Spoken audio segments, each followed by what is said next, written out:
The trigonometric functions, and this is very important part of this chapter. इसको ध्यान से देखना. What we have done is एक हमने कोऑर्डिनेट एक्सिस में 4 पॉइंट लिए A, B, C, D such that A की यूनिट कोऑर्डिनेट्स देखोगे तो है 1 0, इसका है 0 1, -1 0 एंड 0 -1. कहने का मतलब यदि मैं ओरिजिन से A की डिस्टेंस यदि निकालना चाहूँ इट इज़ 1. यदि ओरिजिन से B का यदि निकालना चाहूँ it is in Y direction में इट इज़ 1. x तो 0 है. और यदि मैं इन सब पॉइंट्स को जोड़ते हुए I can draw a circle easily. Means ये एक ऐसा सर्कल है जो चारों पॉइंट से पास हो रहा है. और ये सर्कल जब चारों पॉइंट से पास हो रहा है तो that means O is the centre and OA is the radius. और उसकी वैल्यू कितनी है 1. अब इसी सर्कल के ऊपर यदि मैं कोई पॉइंट ले लूँ सपोज पॉइंट P तो उसके कोऑर्डिनेट सपोज हैं AB. और यदि मैं O और सेंटर और P को जोड़ दूंगा तो I can say this is the radius. कह सकता हूँ कि मीन्स ये यहाँ से चल के यहाँ तक गया है and this is the point. किस कोई आदमी कोई चीज़ इस बात को फॉलो करते हुए यहाँ तक पहुँच गई जिसके कोऑर्डिनेट AB है. और यदि मैं OP बोलूँगा तो उसकी रेडियस यदि ये 1 है O है तो ये भी रेडियस 1 है. मैग्नीट्यूड इसका 1 होगा. Very good. सपोज़ ये यहाँ से यहाँ तक इसने आर्क ट्रेवल की टोटल डिस्टेंस या टोटल मैं एंगल निकालना चाहूँ तो वो यही एंगल तो होगा. मैं एंगल बोलूँ angle AOP is the same angle ये जो सेंटर बन रहा है. सपोज़ इसकी यूनिट मुझे मालूम है इट इज़ x रेडियन या degree. So I can say यदि ये x है तो ये भी x होगा. मीन्स ये O से पॉइंट P तक इतने डायरेक्शन में रोटेट किया and it is rotated means positive angle है. It is rotated anti clockwise direction. यहाँ तक क्लियर. ओके. यदि मुझे किसी भी x एक्सिस y एक्सिस में कोई कोऑर्डिनेट मालूम है राइट जिसके कोऑर्डिनेट्स हैं A एंड B ये पॉइंट के, तो यदि मैं एक वर्टिकल लाइन ड्रॉ करूँ तो जहाँ वो x एक्सिस को कटता है तो मैं बोल सकता हूँ ये यहाँ से यहाँ तक का डिस्टेंस कितना होगा A और जो वर्टिकल डिस्टेंस वो क्या होगा B. तो लेट्स से इसने वर्टिकल लाइन जो ड्रॉ की यहाँ तक suppose M is the point. तो आप ध्यान से देखोगे ये क्या हो गया OPM इज़ अ ट्राइंगल जिसमें x इज़ अ एंगल जिसमें ये कैसा एंगल है देखो right angle triangle. Right angle triangle है. ये एंगल x है ये B है ये A है 1 है. मीन्स राइट एंगल ट्राइंगल में मैं पाइथागोरस थ्योरम लगा सकता हूँ. तो angle triangle OPM is a right angle triangle. इसमें तो कोई कन्फ्यूज़न नहीं. Very good. आपने फिजिक्स में ही पढ़ा होगा यदि कोई ये वेक्टर है suppose OP is a vector तो A इज़ व्हाट. A क्या लिखते हैं 1 cos थीटा. याद है ना. x coordinate. y कोऑर्डिनेट क्या होगा B क्या होगा y कोऑर्डिनेट 1 साइन ये थीटा. यदि मैं यदि मैं लेता हूँ तो यहाँ cos लेता हूँ यहाँ साइन लेता हूँ. चलो उसको भूल जाओ. No confusion. ये राइट एंगल ट्राइंगल. जब ये राइट एंगल ट्राइंगल है cos ऑफ एंगल x निकालूंगा तो क्या होगा. cos मीन्स क्या होता है बेस अपॉन हाइपोटेन्यूज. तो लेट्स राइट डाउन. ये मेरा राइट एंगल ट्राइंगल है. मुझे थीटा मालूम है base upon hypotenuse. Base A है परपेंडिकुलर मेरा B है हाइपोटेन्यूज मेरा 1 है. तो इजीली मैं साइन थीटा कॉस थीटा और टेन थीटा की वैल्यू निकाल सकता हूँ. ये हमने पढ़ाई था 10th में. Very good. तो निकाल डालो. तो साइन थीटा क्या होगा perpendicular upon base. Sine theta क्या है इस केस में x है. x से रिप्रेजेंट कर रहा हूँ तो sine x is equal to perpendicular upon 1 that is B upon 1 means B. Same में मैं cos x यदि मैं लिखता हूँ cos x is equal to A means base upon hypotenuse that means A upon 1. तो मीन्स मेरा जो point P है जो A एंड B है बेसिकली वो क्या है cos x और sin x बोल सकता हूँ. इस पॉइंट की जगह लिख सकता हूँ बहुत इजीली लिख सकता हूँ. ओके. Very good. यदि मैं ये लिख सकता हूँ so let's write it down. दूसरा देखो इस ट्राइंगल के अंदर यदि ये बेस है ये परपेंडिकुलर है ये हाइपोटेन्यूज तो इसके बीच में पाइथागोरस थ्योरम में लगा सकता हूँ. एंड पाइथागोरस के थ्योरम के अकॉर्डिंग बेस प्लस परपेंडिकुलर का square is equal to hypotenuse square. This is this. OM is equal to A square plus B square is equal to 1. और A एंड B हमने with respect to angle x निकाला ही था. A क्या है cos x ये है sin x तो लिख दो यार. तो ये क्या हो जाएगा cos square x plus sin square x is equal to 1. And this is very one important formula जो हमने 10th क्लास में पढ़ा था कि sine square x plus cos square x is equal to 1. इसकी वैल्यू 1 होती है. तो देखो हमने निकाल लिया बहुत सिंपल तरीके से. कैसे निकाला. एक सर्कल ड्रॉ किया जिसकी रेडियस 1 यूनिट है और बस पाइथागोरस थ्योरम लगा लिया उससे निकला. Very good. Now angle x ये एंगल x है. ये angle x anti clockwise direction में घूम रहा है. इसकी वैल्यू क्या है रेडियन में 0 पाई बाई 2 मीन्स यहाँ से क्या 90 डिग्री. 2 पाई बाई 2 मीन्स फिर और 90 डिग्री. 3 पाई बाई टू 90, 90 में ऐड करता जा रहा हूँ, तो मीन्स ये 90, फिर यहाँ, फिर 180, 270, 360, तो आई कैन राइट दिस वे।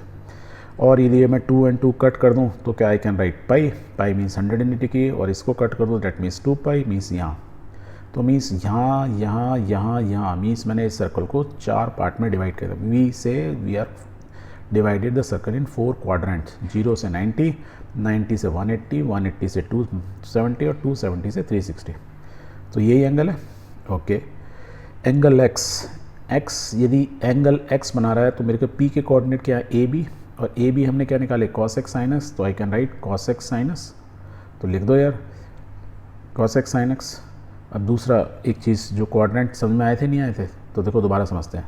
ये पॉइंट पी है, ये किस क्वाड्रेंट में, फर्स्ट क्वाड्रेंट। यदि ये पॉइंट इधर चला जाता तो माइनस ए बी हो जाता, तो क्या बोलते हैं यहाँ से यहाँ तक एक्स है, एंगल एक्स, तो मीन्स किस में, सेकंड क्वाड्रेंट। यदि ये और आगे चला जाता, यहाँ आ जाता, मीन्स इसके अंदर आता वी से थर्ड क्वाड्रेंट। देखो उसके कोऑर्डिनेट क्या होगा, माइनस ए माइनस बी, और इसमें आ जाएगा तो we say it is a fourth quadrant. So let's come to the initial thing कि हमारा अभी एक इसमें फर्स्ट क्वाड्रेंट में, यदि ये फर्स्ट क्वाड्रेंट में ए बी है, एक्स ये एंगल है, तो कॉस एक्स और साइन एक्स की वैल्यू मैं निकाल सकता हूँ। अब कोऑर्डिनेट्स ए बी हैं। अब जीरो, सपोज़ ये जीरो होता, एक्स की वैल्यू क्या बोल रहे हैं हम, जीरो, एंगल इज़ जीरो। यदि ये जीरो है तो पॉइंट यहाँ पे होता, तो देखो हमने क्या बोला है, ए मीन्स कॉस एक्स और साइन इज़ जीरो, तो कॉस एक्स की वैल्यू क्या हो गई 1 और साइन की वैल्यू क्या हो गई 0, तो I can right value. Okay, pi by 2, यदि ये यहाँ होते मीन्स कोऑर्डिनेट पी के कोऑर्डिनेट क्या होंगे 0 1, तो कॉस ए की वैल्यू क्या होगी, कॉस एक्स इज़ 0, तो we will write cos x is 0, sine की वैल्यू कितनी होगी 1। Okay, pi means 180 means point C की बात कर रहे हैं। पहला चीज़ कॉस है, तो अब कॉस ए की वैल्यू क्या होगी -1 मीन्स कॉस एक्स की वैल्यू क्या होगी -1, साइन की वैल्यू क्या होगी 0। सिमिलरली ये 0 -1 है, तो विल राइट 0 -1, और फिर यहाँ आ गया है 1 0, तो मीन्स कॉस एक्स की वैल्यू क्या होगी 1 और ये 0, तो लेट्स राइट डाउन 1 and 0। अब आप ध्यान से देखो, क्लास 10th में आपने पढ़ा था कि यदि कॉस ऑफ 0 डिग्री निकालोगे या 0 रेडियन निकालोगे, सो कॉस 0 मीन्स क्या होता है 1। ये कैसे प्रूव हो गया, ये इससे प्रूव हो गया कि हमने एक सर्कल बनाया जिसकी यूनिट रेडियस 1 है, तो 1 है तो कॉस एक्स की वैल्यू 1 है। कैसे प्रूव किया, बाय पाइथागोरस थ्योरम। तो cos x is equal to 0, sine x की वैल्यू क्या होती है 0। साइन 90 की वैल्यू, 90 मीन्स देखो साइन 90 हमने पढ़ा था पिछली बार 1, तो देखो ये 1 है, कॉस एक्स की वैल्यू 0। ओके, सपोज ये 2 पाई यहाँ आ गए। अब पाई से थोड़ा सा आगे चलते हैं, तो ये x है, तो वी कैन से एक चक्कर पूरा बनने के बाद थोड़ा सा बोल सकते हैं 2 पाई प्लस एक्स, तो let's write down 2 pi plus x. 2 pi plus x की जो वैल्यू होगी, क्या वैल्यू होगी, ए बी। ए बी हमने क्या निकालता, cos x and sine x, तो write down cos x and sine x लिख सकते हैं। ओके, अब यदि ऐसे बार बार चक्कर लगा रहा है, एक चक्कर लगा के यहाँ आया, फिर दूसरा चक्कर लगा, तीसरा, तो we can say 2 pi n plus x, we can say कितने भी नंबर ऑफ रिवोल्यूशन हो सकते हैं। तो एवरी टाइम कितनी बार भी घूम के मैं यहाँ आऊँगा, सेम पॉइंट पे पी पे आऊँगा ये भी, तो मीन्स कॉस एक्स और साइन एक्स उनकी वैल्यू आएंगी। इसमें तो कोई कन्फ्यूज़न नहीं है, वेरी गुड। अब ध्यान से देखिए कि यदि ये 0 पाई 2 पाई, तो मैं क्या इसको एंगल को ऐसे लिख सकता हूँ, मैं जेनरिक करूँ, यहाँ पे जैसे जो n लिखा है means n is a integer, n की कोई भी वैल्यू हो सकती है। सेम वे में 0 पाई 2 पाई इन सबको मैं इस तरीके से लिख सकता हूँ। देखो 0 पाई और 2 पाई को I can write this way, x is equal to n pi, where n is a integer starting from 0। Integer की वैल्यू तो कुछ भी हो सकती है, माइनस भी हो सकती है, -1 -2 भी 3 भी हो सकती है। So let's say n is an integer. यदि मैं n की वैल्यू 0 रखूँगा तो क्या हो जाएगा, x की वैल्यू 0 हो गई। यदि मैं 1 रखूँगा तो पाई होगी, 2 रखूँगा तो 2 पाई होगी। दैट मीन्स इन सबको मैं इस जेनरिक टर्म से रिप्लेस कर सकता हूँ एंगल x को। सेम में 93 पाई बाई 2 मीन्स 93 पाई बाई 2, देखो ये है 1 पाई बाई 2, ये 3 पाई बाई 2, फिर 5 पाई बाई 2, मीन्स ऐसे होंगे अल्टरनेट। तो मैं अल्टरनेट को ऐसे लिख सकता हूँ, जेनरिक लिखूँ तो ब्रैकेट में 2n+1 पाई बाई 2। कैसे, n की वैल्यू 0 रखा, यदि मैं 0 रखता तो क्या बचता pi by 2, x is equal to पहली वैल्यू क्या आती पाई बाई 2। यदि n की वैल्यू 1 रखता, 2 + 1 3, 3 पाई बाई 2, देखो 3 पाई बाई 2। ऐसे अगला रखता तो क्या होता, 2 to the 4 + 1 5 पाई बाई 2, अगली वैल्यू आ जाती है। That means pi by 2 pi by 2 pi by 2, उसमें मैं 3 पाई बाई, मतलब पाई by 2 3 pi by 2 5 pi by 2 ऐसे आ रहा है। ठीक है, मीन्स 90 3 पाई बाई 2 मीन्स 270, फिर अगला हो गया 90, फिर 270 मीन्स 5 ऐसे ही चलता। तो ये मैंने क्या किया, जेनरिक फॉर्म में लिख दिया, 0 पाई 2 पाई को ऐसे लिख सकते हैं। अब ऐसे लिख सकते हैं, देखो ध्यान से देखो, when x is equal to n pi, तो कॉस की वैल्यू हमेशा क्या आ रही है, 1 -1 1, दैट मीन्स कॉस की वैल्यू यहाँ पे थी 1, फिर यहाँ चले गए -1, फिर 2 पाई पे 1, ये ऐसे कॉस ऐसे ऐसे मूव कर रहा है, राइट। जब बाई एंगल जो है 180 डिग्री ऐड हो रहा है। अब सेम वे में साइन की वैल्यू देखो, π/2 मीन्स 90, अगले में 3π/2 मीन्स नीचे आ गए, तो कितना होगा देखो, π/2 पे साइन की वैल्यू थी 1, 3π/2 -1, यहाँ देखो 1 नीचे आया 1, तो मीन्स साइन की वैल्यू कहाँ से कहाँ तक वेरी कर रही होती है, 1 से -1, ऐसे ऐसे मूव कर रही हैं। कॉस की वैल्यू 1 से -1 वो ऐसे ऐसे हॉरिजॉन्टली मूव कर रही होती हैं, राइट। यदि आप वैल्यू देखोगे कॉस की, हमेशा this is the maximum value 1, इस साइड मैक्सिमम वैल्यू -1, साइन की +1 -1, ये इनकी रेंज हो गई। ओके, यहाँ तक क्लियर है, वेरी गुड। तो we can say sine x is equal to 0, sine की वैल्यू 0 होगी, इसका मतलब क्या है, sine x is equal to 0, वो x का एंगल क्या होगा, x is equal to n pi. नहीं समझ में आया, लेट्स कम बैक, यहाँ देखो x cos x की वैल्यू 1 होगी जब यहाँ 1 से लेके -1 चलिए, उस केस में एंगल क्या है, एंगल क्या है, पहले वाले मैंने देखो n is equal to n pi, किसी वैल्यू में देख लो, साइन की वैल्यू हमेशा देखो 0 आ रही है, 0 आ रही है, 0 आ रही है, दैट मीन्स व्हेन कॉस की वैल्यू 1 होगी, साइन हमेशा 0 रहेगी। या मैं बोलूँ कॉस की वैल्यू मीन्स π/2, इस केस में देखो कॉस की वैल्यू हमेशा क्या होगी, 0, साइन की वैल्यू क्या होगी, 1।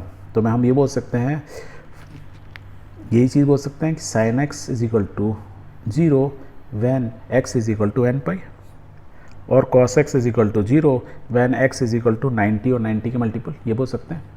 Where n is an integer, where n is an integer, n की वैल्यू 1 से स्टार्ट करो या 0 से स्टार्ट करो, ये मतलब है। यहाँ तो कोई कन्फ्यूज़न नहीं, और यहाँ यदि कोई कन्फ्यूज़न नहीं है तो हमको और ट्रिग्नोमेट्रिक फंक्शंस हमने पढ़ेंगे। cos x क्या होता है, इन्वर्स ऑफ sin x, तो 1/sin x, पर cos x is equal to 1/sin x तभी होगा जब ये देखो न्यूमिनेटर है डिनोमिनेटर, डिनोमिनेटर कभी भी 0 नहीं होना चाहिए, दैट मीन्स sin x की वैल्यू 0 नहीं होनी चाहिए, और sin x की वैल्यू 0 कब होती है, when x is equal to n pi. तो हम क्या लिख सकते हैं यहाँ पे, चलो पहले बाकी चीज़ समझते हैं फिर समझेंगे।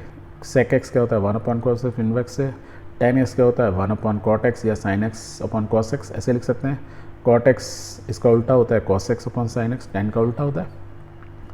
तो देखो हमने क्या बोला था, ये चीज़ें 0 नहीं होनी चाहिए, कोई भी नंबर का डिनोमिनेटर 0 नहीं होना चाहिए, यदि ये 0 हो गया तो वैल्यू इन्फाइनाइट हो जाएगी।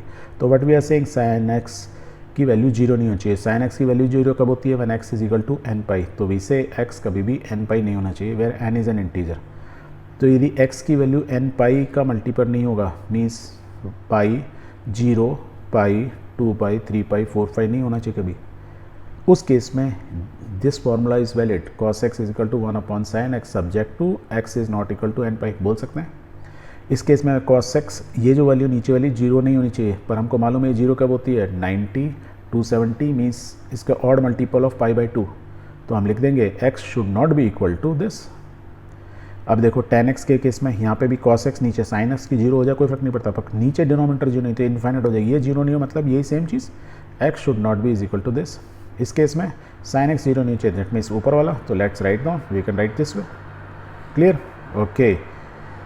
एक ये फॉर्मूला होता है 1 + tan square x is equal to sec square, इस पढ़ा था आपने 10th में, या ये पढ़ा था 1 + cot square is equal to cos square x, ये आया कैसे, जस्ट वेरी सिंपल, हमने अभी प्रूव किया था, cos square x + sin square x is equal to 1। एक बार इसको क्या करो, cos स्क्वायर x से डिवाइड कर दो, तो you will get this answer. एक बार इस पूरे को, पूरी दोनों साइड को किससे डिवाइड कर दो, sin स्क्वायर x से, you will get one of them, just solve it. तो आपको cos square x + sin square x equal to 1 है, तो एक बार cos स्क्वायर x के पूरे डिवाइड करो, एक बार sin x के डिवाइड करो, तो but you will get this. तो इसलिए हम हमेशा क्या याद रखते हैं, एक तो ये फॉर्मूला याद रखते हैं, सॉल्व करने के चक्कर में नहीं पड़ते हैं, we remember 1 + tan square x equal to sec square x, 1 + cot square equal to sec square x, cos square x, ये फॉर्मूला आपको थोड़े याद रखने पड़ेंगे।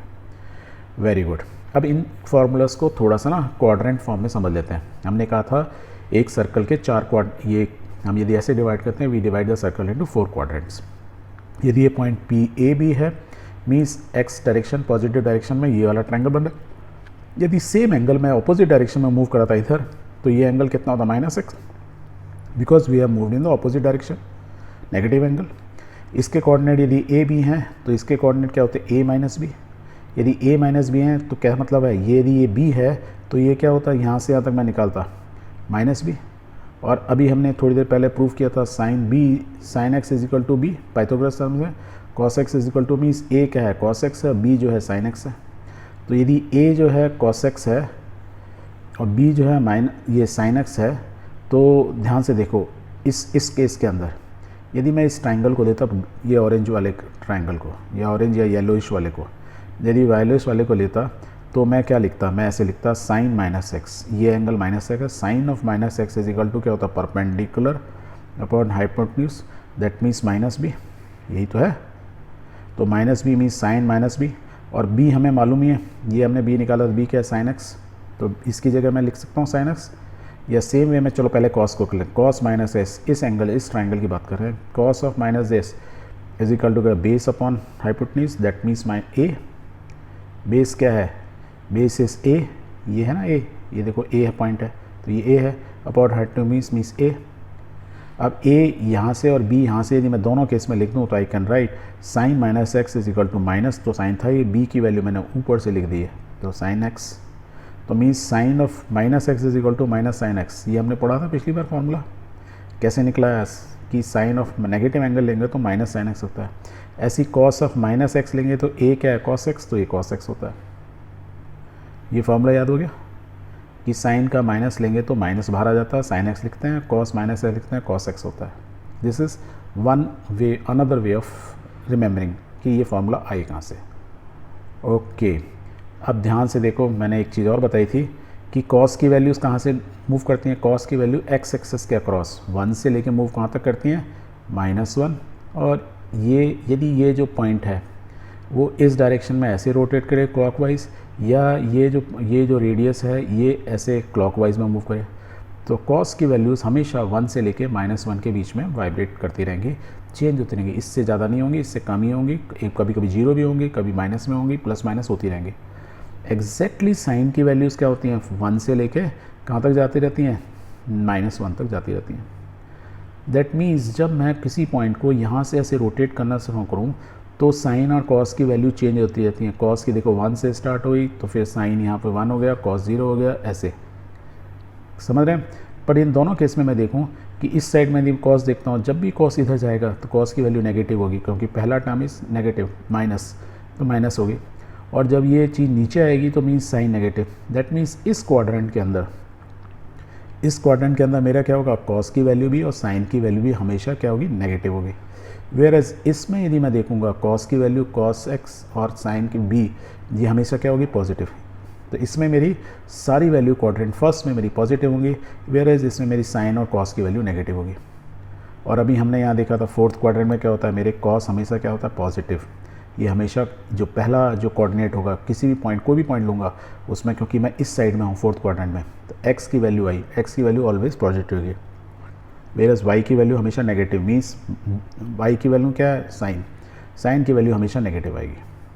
तो आप ऐसे ध्यान रख सकते हो। देखो ये कोऑर्डिनेट a, ये यहाँ पे क्या होंगे, a - b, यहाँ a + b रहेगा, यहाँ क्या रहेगा, a माइनस हो जाएगा और b पॉजिटिव रहेगा, क्योंकि b ओपोजिट y कोऑर्डिनेट है, राइट। तो यहाँ ऑल पॉजिटिव, यहाँ साइन एंड कॉस, यदि हम सिर्फ साइन कॉस की बात कर रहे हैं, साइन एंड कॉस यहाँ पॉजिटिव होते हैं, यहाँ साइन और कॉस दोनों नेगेटिव होते हैं। इस वाले में सिर्फ साइन पॉजिटिव होता है, कॉस क्या होता है, हमेशा नेगेटिव, ये देखो नेगेटिव दिख रहा है, और इधर इसे वो होता है, ठीक है। कंफ्यूज नहीं होना, 1-2 बार और पढ़ोगे तो याद हो जाएगा। Very good. तो यदि मैं इसको एक टेबुलर फॉर्म में बनाऊँ तो वी कैन से कि 0 से 90 means first quadrant, π/2 to π means second quadrant, इस क्वाड्रेंट की बात करें, this is third quadrant, fourth quadrant. तो इसके हम बोल सकते हैं फर्स्ट क्वाड्रेंट में देखो साइन पॉजिटिव है, हमने देखा ही था। इधर हमने क्या बोला, इधर यदि मैं कोई भी कोऑर्डिनेट लूँगा हमेशा b की वैल्यू क्या होगी, पॉजिटिव। तो देखो ये पॉजिटिव, यही बता रहे हैं। बाकी जबकि नीचे के केस में अगर साइन यहाँ से नीचे वर्टिकल ऐसे मूव कर रहा है ना, तो ये हमेशा साइन क्या होगा, नेगेटिव। कॉस हमने क्या देखा, पहले में तो दोनों ही पॉजिटिव होते हैं, और कॉस इस साइड इधर पॉजिटिव होता है, दैट मीन्स फोर्थ में पॉजिटिव। बाकी का यहाँ पे भी नेगेटिव, ये रेड है, इधर भी नेगेटिव, दोनों तरफ नेगेटिव है। अब कॉस और साइन मानोगे तो tan निकाल सकते हो, sine theta upon cos theta, तो आप निकाल लो। इसको आप याद रखोगे क्या है, देखो इसमें ध्यान से देखो 0 to 90 ये फर्स्ट क्वाड्रेंट है, ये वाला, इसमें सब कुछ पॉजिटिव है, ऑल पॉजिटिव, ठीक है। इसके जस्ट ऑपोजिट में देखो, इसके जस्ट ऑपोजिट कॉस पॉजिटिव है, बस कॉस नेगेटिव है, साइन नेगेटिव है, कॉट नेगेटिव है, सब कुछ नेगेटिव है एक्सेप्ट साइन को छोड़ के। क्या नहीं है, साइन को छोड़ के सब चीज़ नेगेटिव है। तो ये आपको याद रखना होगा। Very good. एंड दूसरा हमको याद रखना है साइन की वैल्यू -1 से +1 और कॉस की वैल्यू -1 से +1 तक वेरी कर